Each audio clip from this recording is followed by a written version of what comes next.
we're keeping the ranges relatively small to double to triple digits. So what this appears to be when we look at this chart now having also looked at the raw data, that they probably created a cumulative count or a new count that combines deaths and hospitalizations together.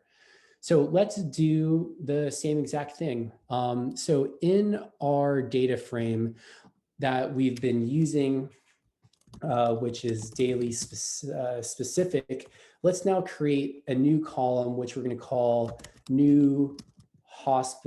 I'm going to just maybe abbreviate this, new hosp, or hosp and death COVID.